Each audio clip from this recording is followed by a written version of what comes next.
Dimanapun saudara berada hari ini, saya percaya sebagaimana Yohanes berdoa, semoga saudara baik-baik, sehat-sehat. Saya percaya saudara baik-baik, sehat-sehat dalam segala sesuatu, sama seperti jiwa saudara baik-baik dan sehat-sehat. Nah, beberapa minggu ini kita sudah banyak belajar tentang berkat di masa sulit. Seperti yang kita sudah pelajari 2 minggu yang lalu, seminggu yang lalu, kita tahu sekarang kita ada dalam masa yang sulit. Tetapi janji Tuhan ya dan amin buat setiap orang yang ada dalam Yesus.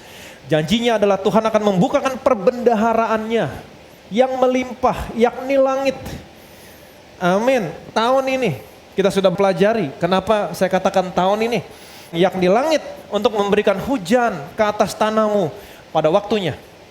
Memberkati pekerjaanmu, sehingga kamu tidak meminta pinjaman, tapi kamu memberi pinjaman. Amin. Nah, kalau Tuhan membukakan perbendaharaannya, memberkati saudara, ingat baik-baik. Berkat yang Tuhan berikan kepada saudara, berkat yang Tuhan berikan kepada saya. Ada bagian yang untuk dimakan, tapi juga ada bagian yang untuk ditabur. Sehingga firman Tuhan mengatakan bahwa Ia yang memberikan benih kepada penabur dan roti kepada orang yang mau makan. Ia yang memberikan benih bagimu, amin, dan juga melipat gandakannya. Jadi kenapa Tuhan memberikan benih kepada saudara?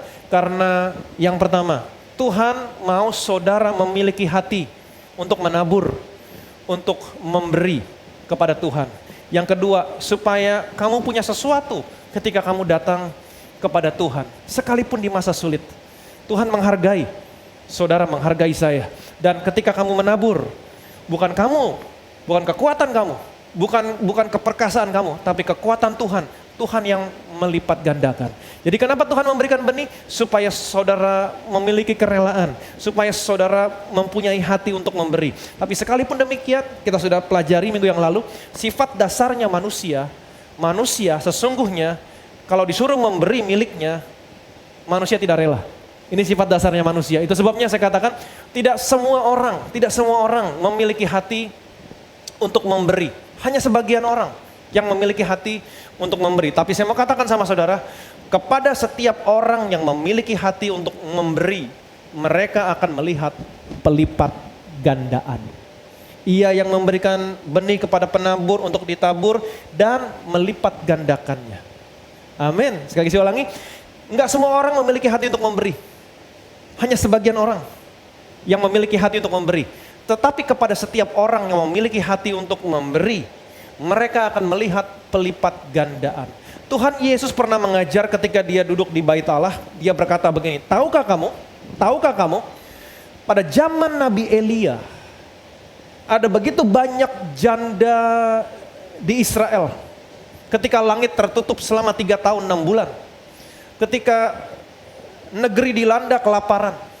Tetapi tahukah kamu bahwa Elia tidak diutus kepada salah satu janda yang ada di Israel, melainkan Elia diutus kepada salah satu janda yang ada di Sarfat. Menarik. Amin. Elia datang kepada janda ini. Elia berkata kepada, berikan aku minum. Janda ini mengambilkan minum untuk Elia. Kemudian Elia berkata lagi, berikan aku roti. Kemudian janda ini berkata, demi Allah yang hidup, sesungguhnya tidak ada roti padaku. Di rumah aku hanya memiliki segenggam tepung dalam tempayan, sedikit minyak dalam buli-buli. Lihatlah, sekarang aku sedang mencari kayu, kemudian aku pulang mengolahnya, sedikit segenggam tepung dan sedikit minyak, aku olah jadi roti untuk saya makan, untuk anak saya makan. Setelah kami makan, kami mati. Janda ini berkata demikian, tapi Elia berkata begini, buatkan roti untuk aku terlebih dahulu. Buatkan roti untuk aku terlebih dahulu. Mereka sedang kesusahan, mereka sedang kelaparan, tapi Elia berkata, buatkan terlebih dahulu buat aku. Jangan takut, kata Elia, sebab tepung dalam tempayanmu tidak akan pernah habis. Minyak dalam buli-bulimu tidak akan pernah habis. Janda ini mengolah tepung dalam tempayannya dan minyak dalam buli-bulinya, dia olah menjadi roti dan dia berikan terlebih dahulu kepada Elia. Saudara tahu apa yang terjadi? Tepung dalam tempayannya tidak pernah habis. minyak dalam buli-bulinya tidak pernah habis sampai masa kelaparan berlalu. Wow, kalau Tuhan memberikan kesempatan kepada saudara untuk memberi kepada Tuhan, saya mau kasih tahu sama sesungguhnya Tuhan sedang mempersiapkan berkat yang besar buat saudara, buat saya. Yang percaya boleh bilang amin. Amin. Kita lihat firman Tuhan, Yohanes pasal 12 ayat 1 sampai dengan 8. 6 hari sebelum Paskah, Yesus datang ke Betania, tempat tinggal Lazarus yang dibangkitkan Yesus dari antara orang mati. Di situ diadakan perjamuan untuk dia dan Marta melayani. Sedang salah seorang yang turut makan dengan Yesus adalah Lazarus. Maka Maria mengambil setengah kati minyak narwastu murni yang mahal harganya, lalu meminyaki kaki Yesus dan menyekanya dengan rambutnya, dan bau minyak semerbak di seluruh rumah itu.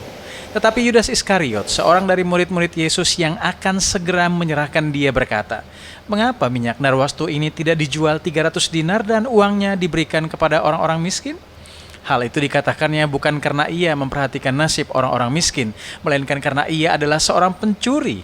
Ia sering mengambil uang yang disimpan dalam kas yang dipegangnya.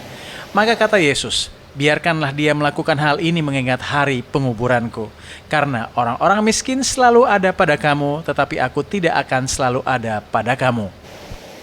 Amin. Di sini diceritakan ketika Yesus datang ke Betania, Yesus datang ke rumah Lazarus yang pernah dibangkitkan sama Yesus.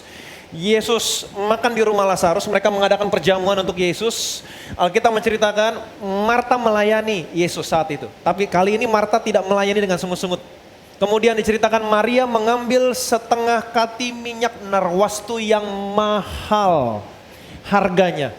Dia mengurapi kaki Yesus, kemudian dia lap kaki Yesus dengan rambutnya. Dengan kata lain, Maria ingin mencurahkan isi hatinya bahwa tidak ada sesuatu apapun yang mahal untuk Tuhan Yesus.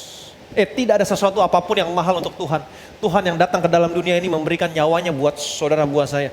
Tidak ada sesuatu apapun yang mahal. Tetapi ketika Yudas melihat kejadian ini, ayat keempat, ayat yang kelima.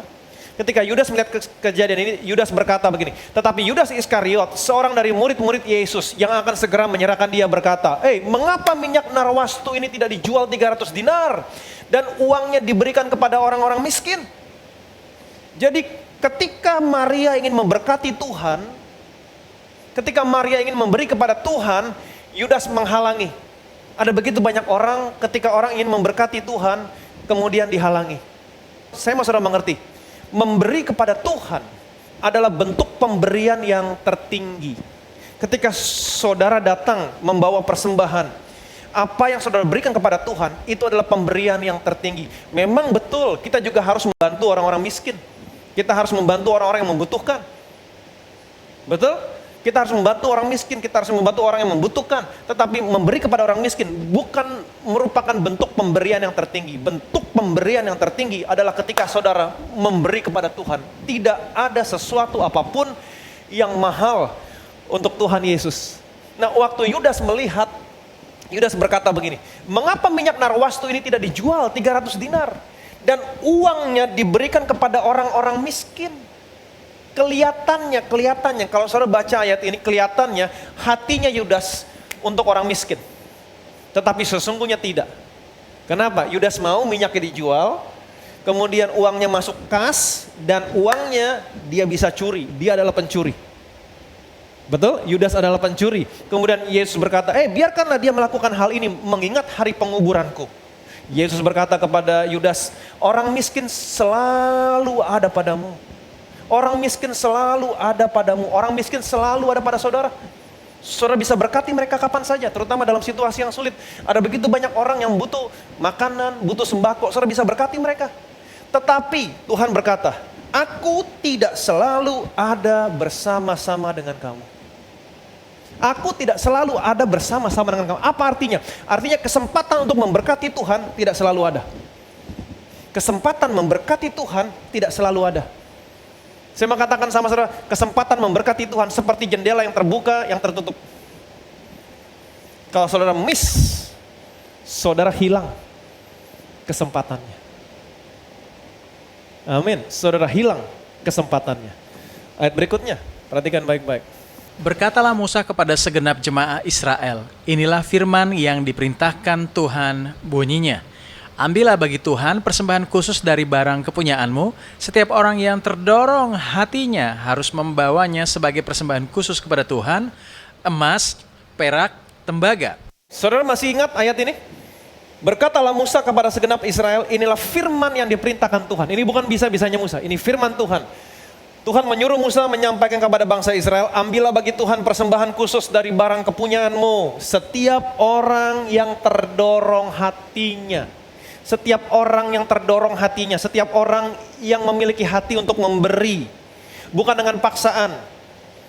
Amin. Bukan dengan bersungut-sungut. Jangan pernah berkata, duit lagi, duit lagi. Gereja selalu ngomongin itu. No. Tuhan tidak menerima persembahan dari orang yang tidak memiliki hati untuk memberi. Tetapi di sini dikatakan setiap orang yang terdorong hatinya. Orang yang terdorong hatinya di sini terjemahannya adalah willingness. Willingness. Amin. Dalam bahasa Ibraninya nadib yang artinya princely. Kalau saudara memberi, ini dalam mentalitas orang Yahudi. Ketika saudara memberi, saudara memiliki sifat seperti seorang pangeran. Ingat baik-baik, pangeran dia tidak meminta, dia tidak meminjam. Kalau dia meminta, dia meminjam, dia kehilangan martabat. Tapi pangeran, dia memberi. Ketika saudara memberi, saudara memiliki sifat mental seperti seorang pangeran. Nah, ini mentalitas yang dimiliki oleh orang-orang Yahudi. Nah, Musa meminta kepada mereka, ambillah bagi Tuhan persembahan khusus dari barang kepunyaanmu. Setiap orang yang terdorong hatinya harus membawa setiap persembahan khusus kepada Tuhan. Emas, perak, tembaga. Emas, perak, bukan hanya emas, perak, tembaga. Tapi kita sudah pelajari kain ungu muda, kain ungu tua, kain kirmisi, lenan halus, bulu kambing, bulu domba, kulit lumba-lumba. Kemudian apalagi? Kayu penaga, minyak, permata, krisopas, dan barang-barang yang berharga lainnya. Betul? Perhatikan baik-baik. Bagaimana caranya mereka bisa memberi kepada Tuhan? Bagaimana caranya? Karena saudara saya sudah tahu bahwa mereka sesungguhnya adalah budak. Mereka tidak punya apa-apa. Siapa yang memberikan kepada mereka? Tuhan yang memberikan kepada mereka. Untuk apa Tuhan memberikan kepada mereka? Supaya mereka bisa memberkati pekerjaan Tuhan. Membangun rumah Tuhan, membangun bait Allah. Jadi inilah yang dinamakan dengan berkat untuk suatu tujuan. Amin. Berkat untuk suatu tujuan. Tuhan memberkati mereka karena Tuhan punya tujuan. Untuk apa? Untuk membangun rumah Tuhan. Ingat baik-baik. Tuhan saudara, Tuhan saya. Sesungguhnya dia tidak butuh uang saudara. Amin. Tuhan adalah Tuhan yang kaya. Di sorga jalanan yang emas. Tapi kalau Tuhan mau saudara memberkati pekerjaan Tuhan, memberkati Tuhan. Artinya apa? Dia sedang mempersiapkan berkat yang besar dalam hidupmu, dalam hidup saya. Mungkin saudara berkata, Pak, kalau begitu Bapak mengajarkan kepada kita, kita menabur, tapi kita mengharapkan penuaian. Yes, betul. Saudara boleh tanya sama setiap petani. Waktu mereka menabur, apakah mereka pergi begitu saja? Apa yang mereka harapkan? Dari apa yang mereka tabur? Mereka harapan penuaian. Amin. Nah, kalau saudara berpikir, bahwa kalau saudara berpikir bahwa Tuhan mengajar, kalau kita memberi, jangan mengharap kembali, maka Tuhan akan berkata, berilah dan jangan mengharap kembali. Tapi Tuhan tidak berkata demikian. Berilah, maka kepadamu akan diberi. Berilah, maka kepadamu akan diberi. Bagaimana caranya Tuhan memberi kepada saudara? Dengan suatu takaran yang baik, yang dipadatkan, yang digoncangkan sampai tumpah keluar. Itulah ukuran yang dicurahkan ke dalam ribaanmu. Yang percaya boleh bilang amin. Sekali saya ulangi, Tuhan Yesus berkata begini, berilah, kepadamu akan diberi. Bagaimana caranya Tuhan memberi kepada saudara? Dengan suatu takaran yang baik, yang dipadatkan, digoncangkan sampai tumpah keluar. Itulah ukuran yang dicurahkan ke dalam ribaanmu. Yang percaya boleh bilang amin. Amin. Perhatikan baik-baik. Saya mau kasih tahu sama saudara, area apapun yang saudara berikan kepada Tuhan, area apapun yang saudara berikan kepada Tuhan, maka di area itu saudara akan diberkati berlimpah-limpah. Sekali lagi saya ulangi, di area apapun yang saudara berikan kepada Tuhan, di area itu kamu diberkati berlimpah-limpah. Amin. Saudara bisa lihat di sini, mereka memberikan emas, perak, tembaga. Kalau saudara baca ayat-ayat selanjutnya, minggu yang lalu kita sudah pernah baca, mereka memberi emas, perak, tembaga. Apa yang terjadi? Emas, perak mereka bertambah banyak. Betul? Mereka bukan hanya memberikan emas, perak, seperti yang tadi saya katakan. Mereka memberikan kain lenan halus, kain ungu muda, ungu tua, kain segala macam kain mereka berikan. Bulu kambing, bulu domba, kulit lumba-lumba. Seperti yang tadi saya katakan, apa yang mereka berikan, area apapun yang saudara berikan sama Tuhan, maka di area itu kamu diberkati berlimpah-limpah. Pertanyaan saya, Tuhan memberikan kepada mereka kain, ungu muda, ungu tua, kirmisi, lenan halus, untuk apa? Tuhan memberikan mereka kulit lumba-lumba, untuk apa? Nah, ini semua yang mereka berikan sama Tuhan, perhatikan baik-baik. Untuk apa Tuhan memberikan itu semua kepada mereka? Aku mengenakan pakaian berwarna-warna kepadamu dan memberikan engkau sandal-sandal dari kulit lumba-lumba dan tutup kepala dari lenan halus dan selendang dari sutra. Aku mengenakan pakaian berwarna-warna kepadamu dan memberikan engkau sandal-sandal dari kulit lumba-lumba dan tutup kepala dari lenan halus dan selendang dari sutra. Aku mengenakan pakaian berwarna-warna kepadamu. Jadi apa tujuannya Tuhan memberikan mereka kain? Kain ungu muda, ungu tua, lenan halus. Apa gunanya kain-kain ini? Ternyata kain-kain ini mereka gunakan untuk membuat pakaian. Aku mengenakan pakaian berwarna-warna kepadamu. Mereka juga punya kulit lumba-lumba. Untuk apa Tuhan memberikan mereka kulit lumba-lumba? Dan memberikan engkau sandal dari kulit lumba-lumba. Tuhan memberikan kulit lumba-lumba, ternyata kulit lumba-lumba yang Tuhan berikan kepada mereka untuk mereka buat sandal. Kenapa? Karena menurut penelitian, kulit lumba-lumba adalah kulit yang paling kuat. Perhatikan baik-baik. Mereka memberikan kain-kain yang mereka pakai untuk membuat pakaian, mereka berikan kepada Tuhan untuk membuat kemah suci. Mereka memberikan kulit lumba-lumba yang mereka pakai untuk membuat sandal, mereka berikan kepada Tuhan untuk membangun kemah suci. Amin. Dengan kata lain, mereka memberikan apa yang mereka pakai untuk membuat pakaian, mereka berikan kepada Tuhan. Mereka mempergunakan apa yang mereka pakai untuk membuat sandal, mereka berikan kepada Tuhan. Ingat baik-baik, seperti yang tadi saya katakan, di area manapun, di area apapun, kamu memberkati Tuhan, maka di area itu kamu diberkati berlimpah-limpah. Apa yang terjadi sama pakaian mereka? Apa yang terjadi sama sandal mereka? Perhatikan baik-baik. 40 tahun lamanya aku memimpin kamu berjalan melalui padang gurun. Pakaianmu tidak menjadi rusak di tubuhmu, dan kasutmu tidak menjadi rusak di kakimu. Amin. 40 tahun lamanya aku memimpin kamu berjalan melalui padang gurun. Perhatikan baik-baik. Pakaianmu tidak menjadi rusak di tubuhmu dan kasutmu tidak menjadi rusak di kakimu. Kenapa? Seperti yang tadi saya katakan, di area di mana kamu memberkati Tuhan, di area itu kamu diberkati berlimpah-limpah. Mereka memberikan kepada Tuhan kain ungu muda, ungu tua, kain kirmisi, lenan halus. Semua kain ini Tuhan berikan kepada mereka untuk mereka buat pakaian. Kemudian Tuhan kasih mereka kulit lumba-lumba untuk membuat sandal. Dan ternyata mereka berikan ini semua, mereka berikan sesuatu yang mereka pakai untuk membuat pakaian, mereka kasih sama Tuhan. Mereka berikan sesuatu yang mereka pakai untuk membuat sandal, mereka berikan sama Tuhan. Apa yang terjadi? Di area manapun kamu beri buat Tuhan, di area itu kamu diberkati berlimpah-limpah. Apa yang terjadi? Pakaianmu tidak menjadi rusak. Kasutmu tidak menjadi rusak. Berapa tahun? 40 tahun. Wow, Tuhan, saya mau urapan yang sama Tuhan.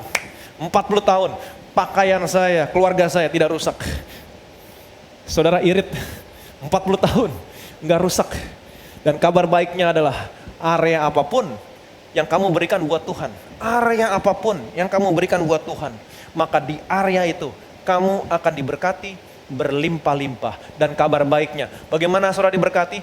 Dengan suatu takaran yang baik, yang dipadatkan, yang digoncangkan sampai tumpah keluar, itulah yang dicurahkan ke dalam ribaan saudara dan saya. Yang percaya boleh bilang amin. Satu lagi, perhatikan baik-baik, ini menarik. Dibuatnyalah bejana, pembasuhan dan juga alasnya dari tembaga, dari cermin-cermin para pelayan perempuan yang melayani di depan pintu kemah pertemuan. Amin. Dibuatnyalah bejana pembasuhan dan juga alasnya dari apa? Dari tembaga. Jadi Tuhan menyuruh Musa untuk membuat satu perkakas dalam bait Allah, yaitu bejana pembasuhan. Bejana pembasuhan dan alasnya dibuat dari tembaga. Dari mana tembaga diperoleh? Dari cermin-cermin para pelayan perempuan. Saya masih mengerti, wanita-wanita, perempuan-perempuan pada zaman itu mereka memiliki cermin. Tapi cerminnya berbeda dengan cermin yang saudara miliki hari ini di rumah. Terbuat dari kaca. Cermin yang mereka miliki bukan terbuat dari kaca, tapi terbuat dari tembaga. Mereka disuruh menyerahkan cermin-cermin yang mereka pakai, yang terbuat dari tembaga, mereka suruh serahkan. Kemudian cermin yang dari tembaga itu dilebur, kemudian dibuat bejana pembasuhan. Kalau saudara lihat kemah suci, dibuat bejana pembasuhan. Nah ini bejana pembasuhan. Oke, bejana pembasuhannya dan alasnya itu dibuat dari cermin para pelayan. Dibuat dari tembaga, cermin para pelayan.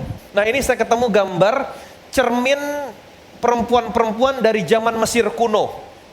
Jadi ini yang orang-orang Mesir berikan kepada perempuan-perempuan Israel. Cerminnya seperti ini, terbuat dari tembaga. Tembaga digosok sampai halus, sampai mengkilat, sampai saudara bisa bercermin. Nah ini yang diberikan perempuan-perempuan kepada Tuhan untuk dibuat bejana pembasuhan dan alasnya. Dari mana? Dari tembaga. Saudara boleh tanya sama istri saudara. Jadi mereka perempuan-perempuan menyerahkan cermin, menyerahkan alat kecantikan kepada Tuhan untuk dibuat bejana pembasuhan. Saudara boleh tanya sama perempuan manapun, kalau mereka menyerahkan alat-alat kecantikan mereka, saya percaya ini merupakan pengorbanan yang sungguh luar biasa. Mega sacrifice. Pengorbanan yang sungguh luar biasa. Kalau tidak ada cermin, apa yang terjadi? Apa yang terjadi kalau tidak ada cermin? Saudara boleh tanya sama istri saudara di rumah. Ini merupakan pengorbanan yang besar. Nggak ada lagi cermin, nggak bisa merias. Nah untuk apa cermin? Untuk mempercantik diri mereka. Nah mereka dengan kata lain, waktu mereka menyerahkan cermin untuk dibuat bejana pembasuhan, mereka berikan sama Tuhan. Seperti yang tadi saya katakan, area apapun yang kamu berikan sama Tuhan, maka di area itu kamu diberkati berlimpah-limpah. Mereka menyerahkan kecantikan mereka, dengan kata lain mereka menyerahkan kecantikan mereka kepada Tuhan. Saudara mau tahu apa yang terjadi? Sejarah membuktikan pada zaman itu terjadi kelahiran secara besar-besaran. Artinya apa? Sekalipun gak ada cermin, tapi zaman itu setiap istri, setiap perempuan menjadi menarik di mata suaminya. Wow, menjadi menarik di mata suami tanpa cermin. Kenapa? Mereka menyerahkan cerminnya buat Tuhan.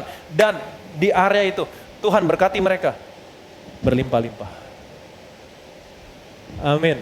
Mereka menyerahkan pakaian, menyerahkan kain yang mereka buat untuk pakaian. Apa yang terjadi? Di area itu pakaian mereka diberkati, nggak rusak 40 tahun. Mereka menyerahkan kulit lumba-lumba yang biasa mereka pakai untuk sendal, tapi mereka berikan kepada Tuhan. Apa yang terjadi? Sendal mereka tidak rusak 40 tahun. Mereka menyerahkan cermin, tembaga, dilebur menjadi bejana pembasuhan. Apa yang terjadi? Di area itu, cermin untuk membuat wanita lebih kelihatan cantik. Dengan kata lain, waktu wanita menyerahkan cermin, wanita menyerahkan kecantikan mereka. Ini pengorbanan yang terbesar dari seorang wanita. Apa yang terjadi?